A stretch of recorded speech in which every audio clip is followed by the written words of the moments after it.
चंदनपुर गांव में एक चौधरी रहा करता था, जो गांव का सबसे अमीर आदमी था और सबसे घमंडी था। एक रोज चौधरी जब काम से लौटकर आया और अपनी गाड़ी घर के लगाई और रमेश, अरे ओ रमेश, अरे ओ गधे, सुनाई नहीं दे रहा है क्या? रमेश दौड़ते हुए आया और बोला, हाँ जी मालिक, बोलिए।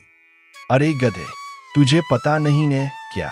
मैं जब भी काम से आऊं, तू गाड़ी पहुंचने के लिए यहाँ पर खड़ा रहेगा। अरे माफ करिएगा मालिक, आज हमसे भूल हो गई, कल से नहीं होगा।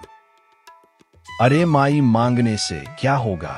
तुमने गलती की है तो इसकी सजा तो भुगतनी पड़ेगी। इस महीने का तनख्वाह तुझे नहीं मिलेगा, जो करना है कर लो। अरे मालिक, ऐसा न करें, घर पर बीवी बच्चे क्या खाएंगे? हम लोग एक महीने में तो एक वक्त का रोटी किसी तरह खा पाते हैं। आपसे माफी चाहता हूँ, ऐसा न करें।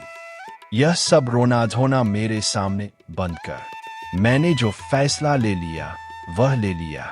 तनख्वाह नहीं मिलेगी, और अगर तुझे यह नौकरी चाहिए तो कल से बिना बोले मेरी गाड़ी पहुंचने के लिए यही खड़ा रहना। यह सब सुनकर रमेश बहुत ज्यादा दुखी हो गया। वह निराश मन से चुपचाप गाड़ी पहुंचने लगा। कुछ ही देर में गाड़ी पहुंचने का काम पूरा हो गया।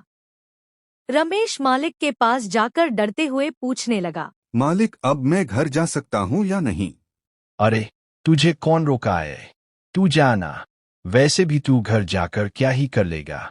और हाँ, घर जा ही रहा है तो यह सब बातें लोगों को न बताना, नहीं तो काम से निकाल दूंगा मैं। अरे नहीं मालिक, विश्वास मानिए, मैं यह बात किसी को नहीं बताऊंगा। यह बोलकर रमेश उदासी से घर आया और चुपचाप बैठ गया।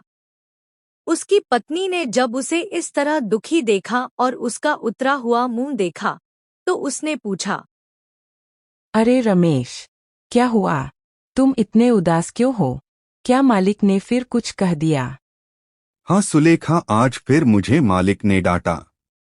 वजह बस यह थी कि मैं गाड़ी पहुंचने के लिए थोड़ी देर के लिए नहीं आया, और उसने इस महीने का भी पैसा देने से साफ इनकार कर दिया।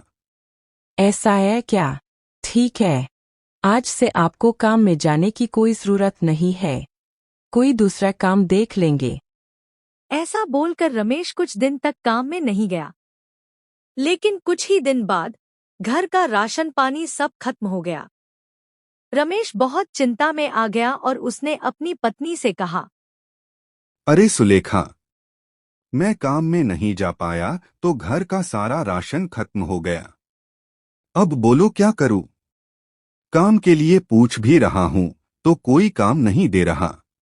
रमेश जी, घर का राशन तो खत्म हो गया है, पर फिर भी उस चौधरी के वहाँ काम में जाने की आपको जरूरत नहीं है। भीख मांग लेंगे, लेकिन मैं वहाँ आपको काम में नहीं जाने दूंगी।